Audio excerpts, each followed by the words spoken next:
Hi, everybody. Sorry, apparently Twitch is having some issues this morning, freaking out on us a little bit. So I'm going to go ahead and just record a little video here for all of you, going over some of the reminders for this week, and I'll post it on our Canvas site. So hopefully you can keep going with the week and you're not waiting on me. I know your schedules are busy, so trying to reschedule might be a little difficult. So we are in week number 4. And as I started to get into on the Twitch before it cut out on us, overall, really well done last week. Most of you did a great job responding to the article that I gave you about the myth of mental illness. I enjoyed your perspectives on it. Most of you disagreed. And as I mentioned, please make sure that you're continuing to respond to a peer.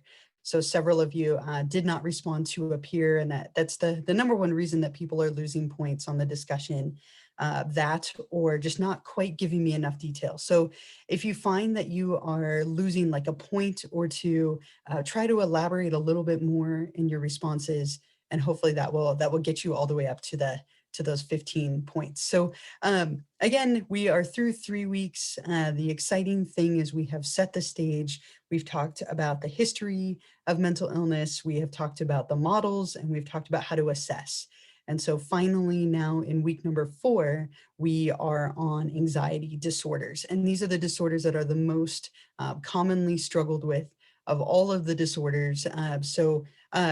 I hope you enjoy that we are finally there. Let's take a look at the announcements for this week. So just some things that are going on in week number 4. And I'm sorry again that we're having Twitch issues this morning, but we will adapt and roll with it as best as we can. So for week number 4, make sure that you're reading chapter 4 in the textbook, in the Fundamentals of Abnormal Psychology Comer textbook. Make sure that you are looking over the slides for chapter 4 and watching the lecture that I made for you. So I did go through and make a full lecture with captions that are probably not always perfect, but I hope you enjoy that you have them. There's a lot of little video clips and stuff in there as well. So make sure you watch the lecture that I did for you. Work on discussion number 4, right? So you're doing a discussion this week related to anxiety disorders. And then we do have the first part of our diagnosis paper due this week. And so I'm going to talk about that a little bit here as well. So it's worth 10 points, but it's definitely, 10 points that you want to earn, and an easy 10 points. So hopefully you've been thinking about that character that you want to do. So let's go to modules and take a look at the stuff for week number 4. All right, so here's the lecture video that I made for you and the slides, discussion number 4 for this week. But here's the diagnosis paper. And so I want to spend a little bit of time talking about that with all of you. And I've mentioned this a couple of times, but in this class, you're going to be picking a character from a TV show or a movie. It could also be a video game if that's something that you're interested in. And you're going to be diagnosing them. Now, I don't expect you to know how to do that quite yet, but hopefully by the end of the semester, you will be able to diagnose your character. But for now, all you're worrying about is part number 1. And part number 1 is due by this Sunday at 11:59 p.m. And you're basically selecting your character. So what I'd like you to do is select the showing character that you're going to be focusing on for your paper. And it's only worth 10 points, but it's really, it's setting the stage for the paper. So make sure you turn this in. It should be roughly a page, probably about a paragraph or so, but it is typed. I want you to tell me what show and character that you are going to be doing and why. Give me just a brief description of why you're interested in that person. You don't have to have thoughts yet about what disorder, but why are you interested? Why did you pick them? And then I want you to give me the show and citation information. It doesn't have to be in any particular format, but I do want you to have it because you're going to need it later. So make sure you have the title, the year, the director, all that kind of stuff. And then you're giving me about a paragraph telling me which character you're going to be focusing on and why they interest you. So pretty quick, but it, again, worth 10 points. Once you have that done, you will go up here to submit assignment. If we click on that, you'll upload a file. And remember, if I go back here, go all the way up to the top, Canvas does limit the file types. So if you have pages, you're going to have to convert it. Canvas doesn't do well with pages, but you can do doc, docx, PDF, or even a rich text format. So as long as you have one of those formats, you'll be able to upload it just fine. Please don't do like a link to Google Docs. It's just an extra step and sometimes it doesn't work. So make sure that you give me one of these formats. Again, it should be roughly like a paragraph or so. You don't have to get too overzealous. For now, all I'm asking you to do is pick a character and a show that you plan to stick to for this assignment. And I will mention that if you decide to change your character later, that's totally fine. But obviously, the more times you change, the more work that you create for yourself. So try and pick somebody and plan to stick with them. But you are, of course, welcome to change later. When we get farther along in the class, we will have a part 2 and a part 3 to the paper. But for now, all you need to do, select a show, select a character, and then go to submit assignment up at the top. And you will submit and send that to me before the end of the week. And I probably won't give you a whole lot of feedback on this at this point. It's more you just kind of letting me know what you are planning on doing. I'm making you work up to it so that you don't wait till the last minute. So that is the one kind of different thing that you have this week, different from anything that you've done so far.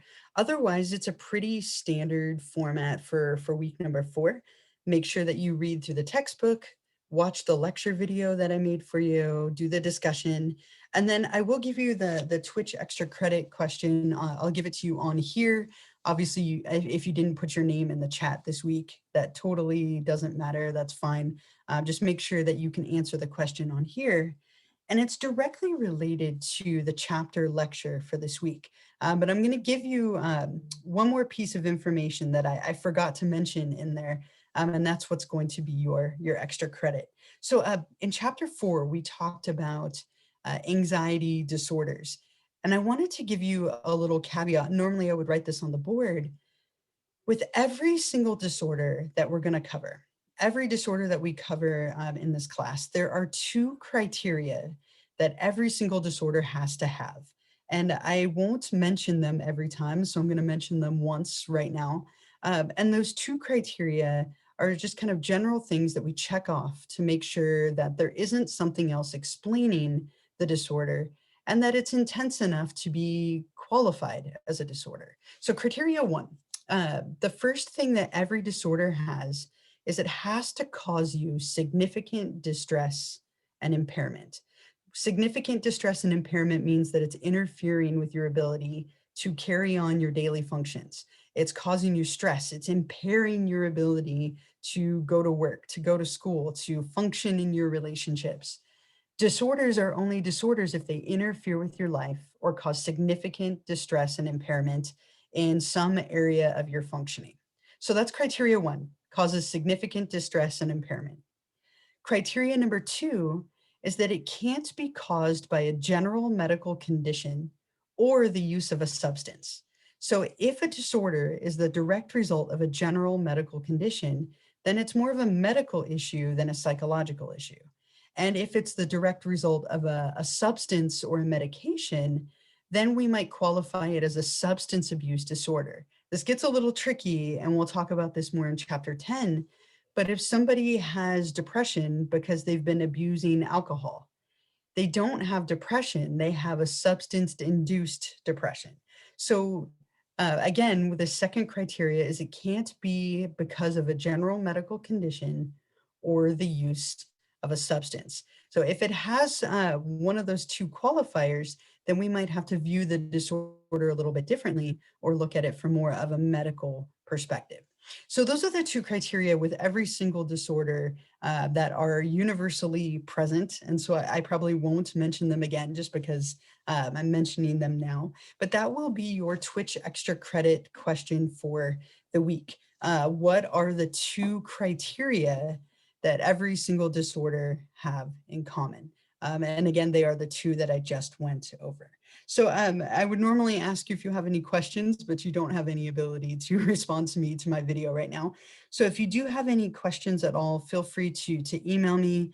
I'm sorry that we had such a disrupted morning that is definitely not ideal, and I'm missing our interaction together. So hopefully we will be back on track next week. And if I have some time later in the week, I could even see if we can schedule something else to come on and see if you have any questions. So make sure you get going on these other materials for the week, and email me if you have any questions, and stay tuned. If I can do another little Twitch session either tomorrow or Thursday in the morning, I'd be happy to do so, if it's working and if it's fixed. So I'm going to end this. I will post it on Canvas where you're watching it now. Don't forget the extra credit if you wanted to answer that. And hopefully I'll see you later in the week.